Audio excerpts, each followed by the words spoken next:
जय बाळू मामा, जय मल्हार. नमस्कार मित्रांनो, रंदे भैया शेळीपालन फार्मवरती स्वागत आहे. काठेवाडी शेळ्यांची गाडी आलेली आहे. लवकरात लवकर संपर्क करा, खाली नंबर दिलेला आहे. मित्रांनो, आजचा टॉपिक असा आहे की शेळीपालनामुळे, बोकड पालनामुळे किंवा मग मार्केटमध्ये या शेळीपालनालगत किंवा शेळीपालनासंदर्भात अलग अलग फॅड येत आहेत, रोज येत आहेत, दररोज येत आहेत. आणि या फॅड्समुळे किंवा मग या शेळीपालनाच्या व्हिडिओजमुळे कोकरूपालन झालं, बोकडपालन झालं किंवा कोणतंही XYZ एखाद्या पर्टिक्युलर जातीचं शेळीपालन झालं, या शेळीपालनांच्या व्हिडिओमध्ये किंवा मग शेळीपालन केल्यानंतर लाखो शेतकऱ्यांचं नुकसान होतं आहे. शेतकरी नुकसानाला बळी पडत आहे, तोट्यात जात आहे, घाट्यात जात आहे. काय काय कारणं आहेत ते जाणून घ्या आणि हे या अडचणी येऊ नये म्हणून काय करायला पाहिजे तेही समजून घ्या. चला तर मित्रांनो, सर्वप्रथम हा टॉपिक माझ्या डोक्यातून कुठून आला तेही मी तुम्हाला सांगतो. चला तर मग, मागचे गेले काही दिवस मी स्वतःही व्यापार करतो आहे.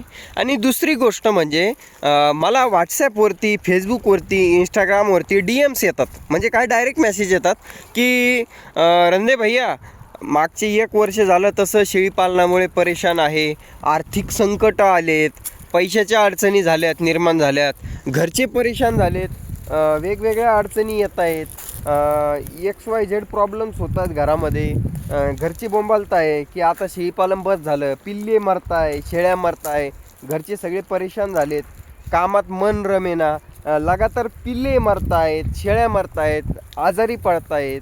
किंवा मग आणल्या होत्या, बऱ्याचशा शेळ्या आणल्या होत्या, XYZ विश्वासाचा माणूस होता, पण शेळ्या बिमार पडल्या, शेळ्या मेल्या. किंवा मग काही जण बाजारातून घेऊन येतात, एखाद्या वेळेस अशी बिमारी लागून जाती जनावरांना की ती नवीन माणसाकडून क्लिअरच होत नाही. तर मग अशा बऱ्याचशा गोष्टी तुमच्यासोबत घडतात. आणि मग त्याच्यामुळं काय होतं आहे, लाखो शेतकरी, तुम्हाला सांगतो मी, लाखो शेतकरी, कारण सध्याच्या घडीला कंटिन्यू मला रोजचे कमीत कमी 100 ते 150 कॉल्स असतात की रंदे भैया शेळीपालन करायचं आहे, कसं करू. तर लाखो शेतकरी करतायत आणि लाखो शेतकरी मरतायत सुद्धा. त्याच्यातून बरेचसे काहीतरी एक वेगळी ट्रिक वापरून किंवा मग थोडीशी धैर्यशीलता किंवा अनुभव वापरून सक्सेस होतात. पण मग काय होतं त्या बाकीच्या लाखोंसोबत जे की फेल होत आहेत, आणि काय त्याच्यामागं कारण आहे, चला मी तुम्हाला सांगतो. हे बघा, सगळ्यात पहिलं कारण म्हणजे अर्धज्ञान. अर्धज्ञान म्हणजे काय ओ रंदे भैया, चला सांगतो तुम्हाला. हे बघा, एकतर सुरुवात करतेवेळी कसल्याही प्रकारचा अनुभव नसताना डायरेक्टली बाजारात जाणे आणि शेळ्या खरेदी करणे हा सगळ्यात मोठा प्रॉब्लेम असतो नवीन शेळीपालकांचा. दुसरी गोष्ट मी नेहमी सांगत असतो, या शेळीपालनातून उत्पन्न हे 2 वर्षाच्या नंतरच एक्सेप्ट करायचं किंवा मग कमीत कमी आशा त्याच्यात ठेवायचीच नाही 2 वर्षापर्यंत की याच्यातून काहीतरी मिळेल. म्हणजे काय की 2 वर्ष ते 2.5 वर्षापर्यंत तुमचं घर ॲटोमॅटिकली चालत राहील. एवढा पैसा तुमच्याकडे ठेवा, एवढं धान्य तुमच्याकडे ठेवा किंवा उत्पन्न तुमच्याकडे ठेवा की तुमचं घर बाकीच्या काहीही अडचणी आल्या तर आरामात चालत राहील. जेणेकरून शेळ्यांमधून तुम्हाला अपेक्षा राहणार नाही की याच्यातून उत्पन्न मिळालंच पाहिजे, ही एक गोष्ट. दुसरी गोष्ट, लगेच बंद करायच्या हेतूने किंवा अर्जंट पैशाच्या हेतूने शेळीपालन करू नका की या फाईलमधून एवढे पैसे मिळत आहे म्हणून आता 100 शेळ्या आणतो, पैसे काढून घेतो, नंतर शेळ्या विकून टाकतो. असं होत नाही मित्रांनो. फाईल जरी केल्या किंवा कोणतंही केलं, त्याचे रूल्स रेग्युलेशन्स असतात, ते तुम्हाला आधी माहिती नसतात, मग केल्यानंतर कळतात. मग असं वाटतं, अरे हे आपण दुसऱ्याला नाही गंडवलं, दुसऱ्यानं आपल्याला गंडवलं. मग ती बँक असो किंवा मग एखादी स्कीम असो, ही गोष्ट ध्यानात ठेवा की सगळे रूल्स रेग्युलेशन ते लिहून घेतात, त्याच्यानंतरच तुम्हाला पैसे देतात बँक्सवाले किंवा मग इतर कोणतेही योजना अंतर्गत कोणतेही स्कीम्स असो, ते काही वेडे नाही आहेत की तुम्हाला पैसे डायरेक्टली देतील. ही दुसरी गोष्ट आहे की अर्जंट पैसा किंवा मग काही 6 महिन्यानं किंवा वर्षामध्ये बंद पडेल ह्या हेतूनं तुम्ही करूच नका, जेणेकरून तुम्हाला बाकीच्या अडचणी येणार नाहीत. त्याच्यानंतर पहिले बी सांगितलेले आहे की अर्जंट पैसा या धंद्यात नाही, 2 वर्ष कमीत कमी लागतात. त्याच्यामुळे त्या हिशोबानं तुम्ही घेऊन चाला.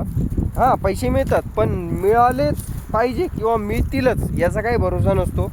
2-2.5 वर्ष जातात, एखाद्या वेळेस एखादा वेळेस फेल जातं, एखाद्या वेळेस चांगलं जातं. तर सुरुवातीच 2-3 वर्ष तुम्हाला अनुभव घेण्यामध्ये डिलिव्हरी, पिल्लू संगोपन, चारा नियोजन, आजार संगोपन, त्याच्यानंतर बऱ्याचशा XYZ खूप साऱ्या गोष्टी आहे. मी पण झाले 6 वर्ष मी स्वतः करतो आहे. पहिले वडील करायचे, पहिले आजोबा करायचे, पण मी रोज काही ना काहीतरी नवीन शिकत असतो. आत्तापर्यंत मला साथीच्या आजाराचे प्रॉब्लेम्स आले नव्हते, पण आत्ता काही गेल्या दिवसांपासून म्हणजे बरेच दिवस झाले, आता 1 महिन्यापूर्वी महाभयानक बिमारी या उन्हामुळे, चालत्या उन्हामुळे झाली होती. ती म्हणजे काय, एक टिक फिवर म्हणजे गुचिड ताप.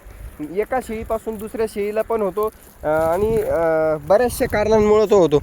बऱ्याच घरच्या शेळ्यांना गोचिड ताप झाला होता. आणि माझ्याच नाही मित्रांनो, बरेच शेळीपालक असे आहेत ज्यांनी शेळी पाळलेले आहेत, त्यांचेसुद्धा फोन आलेत की शेळ्यांना गोचिड ताप झाला, शेळ्यांची तापच उतरना, टेम्परेचर खूप हाय जात आहे. तर मग अशा गोष्टी कधीही होऊ शकतात. आता मी तुम्हाला सांगतो, मागच्या 8 दिवसामध्ये माझ्या 2 शेळ्या मेल्या. का मेल्या? एका शेळीचा जार अडकला, लक्षात आलं नाही, दुर्लक्षपणा झाला. शेळी सगळे ट्रीटमेंट वगैरे सगळं केलं, पण नंतर काहीतरी तिनं खाल्लं आणि शेळी दगावली. 25,000ची शेळी होती मित्रांनो.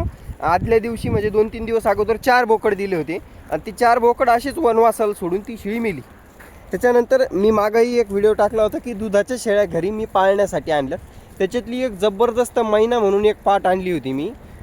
तर त्या शेळीनं मित्रांनो ओव्हरडोस झाला, इंजेक्शनचा ओव्हरडोस झाला, जाणून बुजून ओव्हरडोस झाला तिला. आदल्या दिवशी मी दिले होते, दुसऱ्या दिवशी डॉक्टर आले, त्यांनी पण तेच इंजेक्शन दिलं. सांगून शिकून लोकांचं धन झालं ते. आणि त्याच्यानंतर मग हुकून चुकून लहाना बंधू होता शेळ्यामागं, ती शेळी वावरातच राहून गेली आदल्या दिवशी. आणि दुसऱ्या दिवशी तिला आणायला गेलो, घरी आणली, पण तिचं टेम्परेचर लो होऊन गेलं आणि लो टेम्परेचर झाल्यामुळं तिला लिव्हर अटॅक आला आणि शेळी दगावली. 25,000ची शेळी होती मित्रांनो, बघा.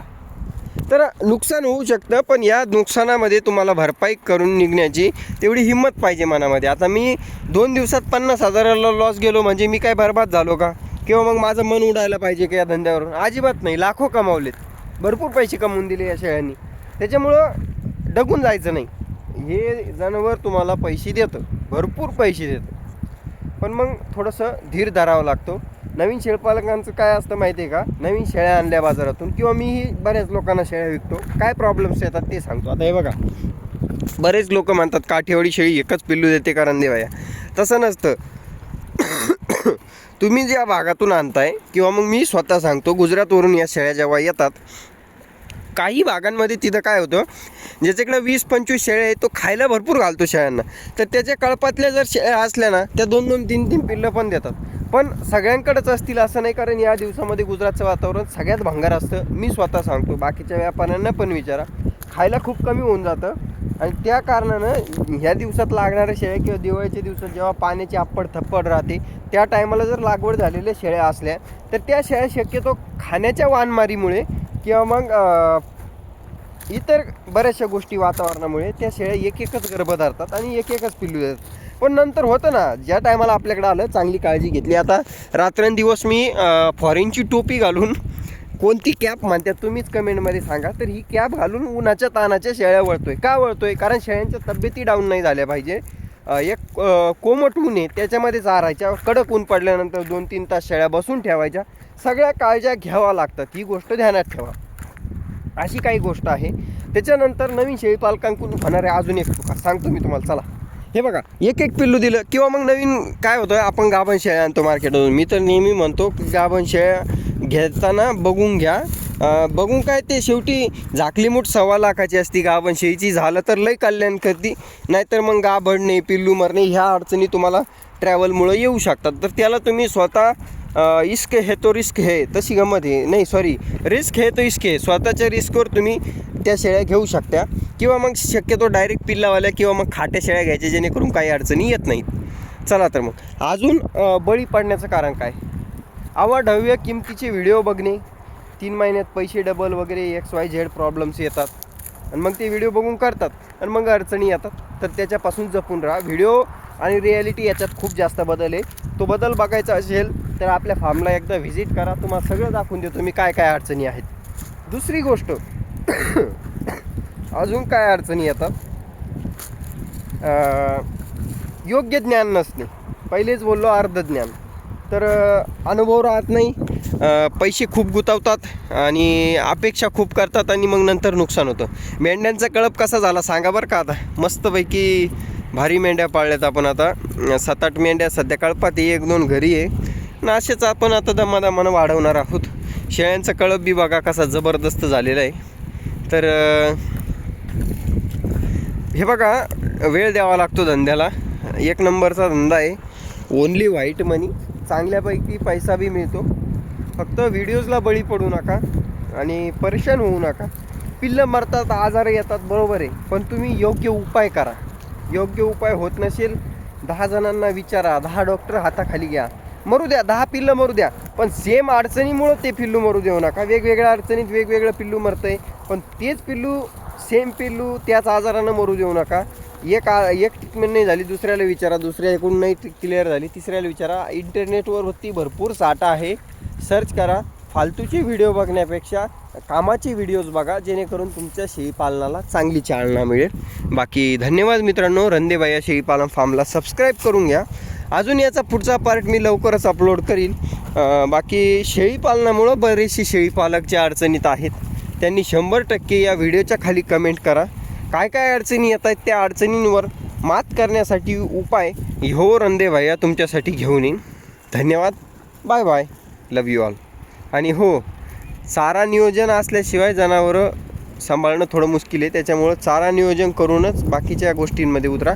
ते बाकी मी तुम्हाला ट्रेनिंगमध्ये तर शिकवणार आहेच. येत्या काळामध्ये ट्रेनिंगसुद्धा चालू होणार आहे ऑनलाईन पद्धतीनं. धन्यवाद. आणि फुकटमध्ये आपल्या चॅनलवरती. तर असं म्हणू नका का केले याना बी धंदे चालू, तसं नाही आहे. ज्ञान बाटण्याचे बढता आहे, त्याच्यामुळे फुकटमध्ये आपण सगळं यूट्यूबवरती सांगणार आहोत. Bye bye. Love you all.